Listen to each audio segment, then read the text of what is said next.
Bago ko simulan ang kwento, hihingi muna ako ng suporta sa mga bago kong tagapakinig.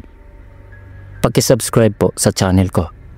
Paki-like na rin at paki-share. Kung may katanungan kayo tungkol sa kwentong ito, ay mag-comment lang kayo. Yun lang. Maraming salamat. Magandang araw at gabi sa lahat, lalo na sa tagapagsalaysay ng channel na ito.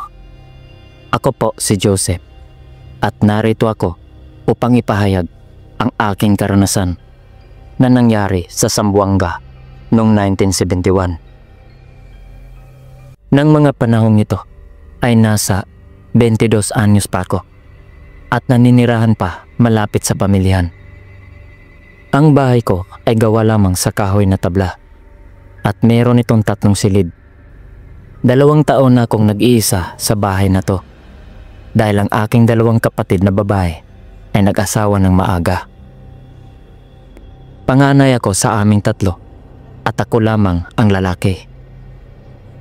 Ang ikinabubuhay ko ng mga panahong ito ay ang pagtitinda ng isda sa pamilihan. Ito rin ang pinagkakabalan ng aking mga magulang nung sila'y nabubuhay pa. Sa pwesto kong ito, dito rin sila nagbibinta noon. Noon pa man, marami na ang nakakilala sa akin dito. Dahil madalas nila akong isinasama dito nung ako pa lang ang kanilang anak. Sa pamilihan ring ito, dito rin nagbibinta ang 2 malapit kong kaibigan. Nasa harap ko lang ang kanilang pwesto. Itago na lang natin sila sa mga pangalang Arnel at Edward. Mga binata rin sila tulad ko. Nang mga panahon ding ito, marami na kaming suki. Kaya medyo malaki rin ang aming kinikita sa isang linggo. Pero ang problema, palagi naming nilulustay ang kalahati. At napupunta lang ang mga ito sa sugal at alak. Isang gabi, habang nagbabasa ko ng dyaryo sa sala, may kumatok sa pintuan ko. Bago ko binuksan, tinanong ko muna kung sino ang nasa labas. Nang sila'y nagtatawanan, doon ko pa lamang binuksan dahil batid ko na sila ito. Memoryado ko na kasi ang kanilang mga boses. Subalit, nasorpresa ako sa kanilang kasuotan dahil parehong nakasuot sila ng pantalon at polo shirt. Kaya agad akong napatanong kung saan ang ating punta. Alam ko na kasi na isasama nila ako. Dali-dali naman akong nagbihis sa aking kwarto nang sabihin nila na doon sa disco bar.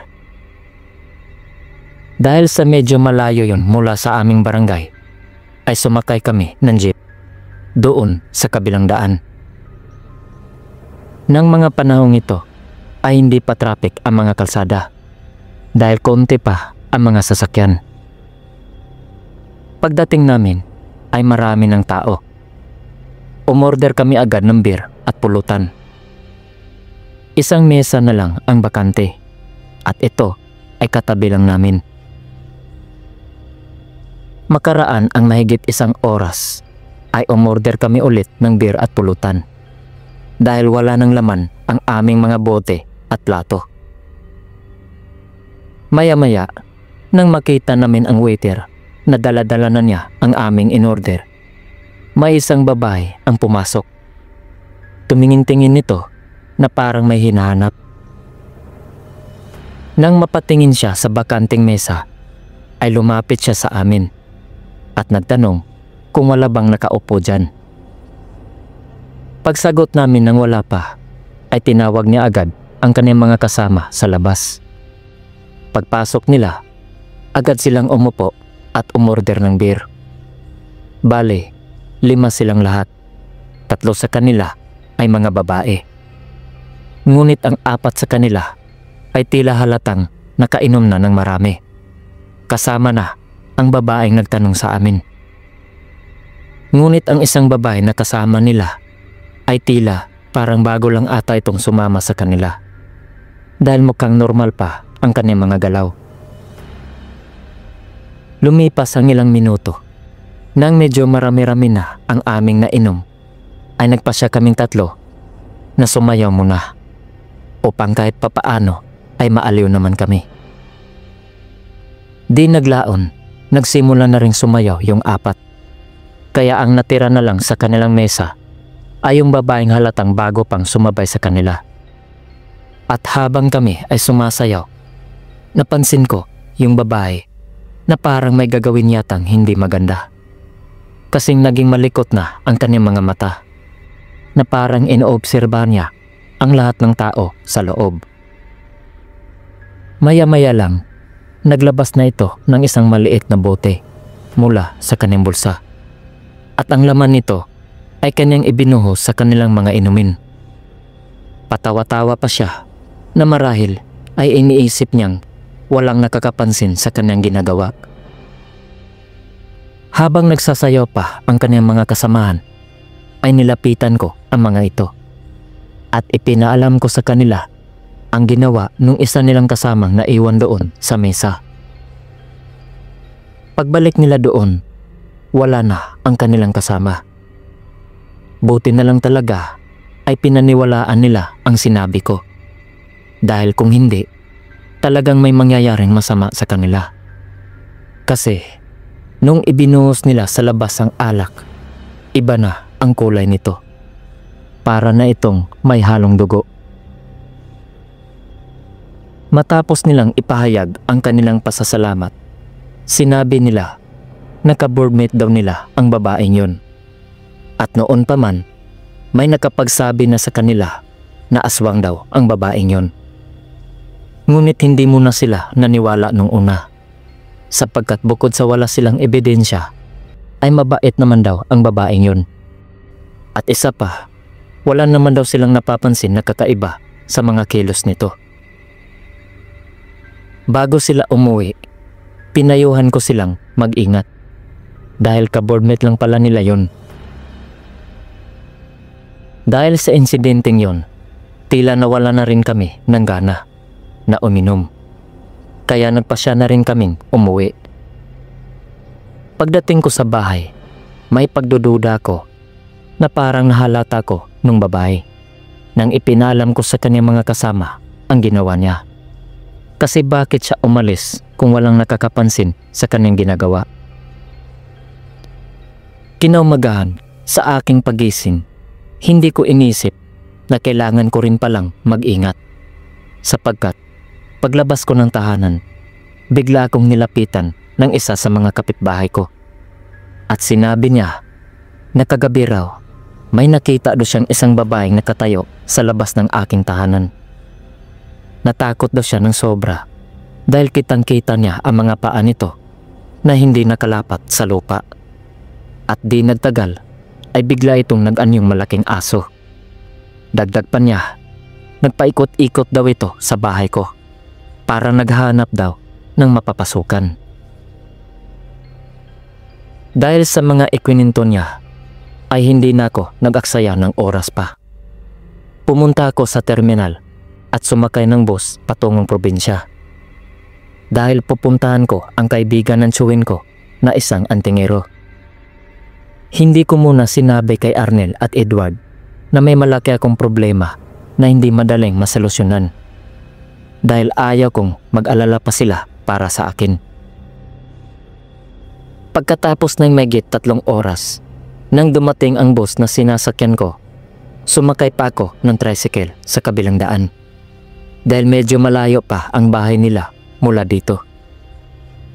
Ngunit dahil sa bilis ng takbo ng driver, madali akong nakarating sa kanyang nayon. At dahil malapit lang ang kanyang bahay sa kalsada, agad ko siyang nakita sa kanyang bakuran, na abala sa pagsisibak ng kahoy. Nang makita niya rin ako, para siyang hindi makapaniwala. Para siyang labis na nagulat sa bigla kong pagdating. Pinaupo niya muna ako sa loob ng kanyang tahanan dahil tatapusin pa daw niya ang kanyang ginagawa. Maya-maya, nang masibak na niya ang lahat, doon niya ako tinanong kung ano bang dahilan ng pagpunta ko dito. Nang ipaalam ko sa kanya ang lahat, ay inalis niya ang kanyang kwintas sa kanyang leeg at ito'y ibinigay sa akin. Sabi niya, kapag suot ko ito ay hindi na ko malalapitan ng aswang. Dagdag pa niya na kapag ito'y uminit daw ay sinyalis na may aswang sa paligid. At yung isa raw na kasama sa 4 na magkakaibigan ay hindi daw karaniwang tao.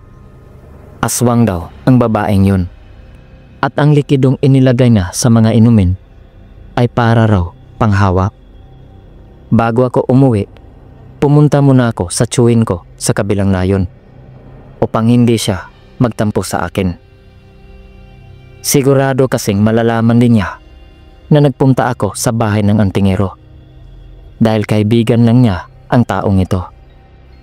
Nang mag-alas 2 na ng hapon, sumakay na ako ng bus pauwi. Pagdating ko sa bahay ay palubog na ang araw. Kaya agad akong nagluto at nagsaing upang makapaghapunan ako ng maaga. Pagsapit ng alas 7 ng gabi, pagkatapos kong hugasan ang aking mga pinagkainan, nagpasya akong magpahangin muna sa labas at manigarilyo. Nung mga oras na yon ay sobrang kampante pa ako dahil marami pang taong dumadaan. Ngunit hindi ko inaasahan na habang ako'y nakaupo sa labas, may isang tao palang darating sa aking bahay. Dahil habang ako'y abala sa paninigarilyo, bigla na lang may lumapit sa akin. Isang napakagandang babae na may maputing balat at may maamo at kaakit-akit na mukha. Maganda rin ang kanyang katawan. Kaya halos hindi ako makagalaw pati na ang mga mata ko na tila ayaw nang kumurap. Nang humawak siya sa aking kanang braso, doon lang ako nakagalaw. Napangiti ako at nasabi ko pa ang oo nang magtanong siya kung may bakanting kwarto pa ba sa bahay ko dahil gusto niyang umupa. Parang naglaho ang problema ko ng gabing yun. Napalitan nito ng tuwa at saya. Kasi habang papasok kami sa loob, bigla na lang niyang hinawak-hawakan ang aking kalawang kamay na alam ko naman kung anong ibig sabihin o kahulugan nito. Akala ko talaga na may mangyayari ng himalak sa kama ko ng gabing yun. At akala ko rin na makaka-score na ako kasi halatang inaakit niya ako. Nang makapasok na kami, pinaupo ko muna siya sa sala dahil hindi pa ako nagbihis mula kanina. Pagubad ko sa aking pantalon sa kwarto, bigla na lang may nahulog sa sahig. Galing ito sa bulsa ng pantalon ko. Pagtingin ko ay yung kwintas pala na ibinigay sa akin ng antingero. Nakalimutan ko palang isuot kanina. Kaya nang makapagbihis na ako, kinuha ko ito at sinuot. Ngunit sa pagsuot ko pa lang ay uminit na ito. Kaya kinabahan ako. Dahil naalala ko ang sinabi ng antingero na kapag uminit daw ito ay may aswang sa malapit.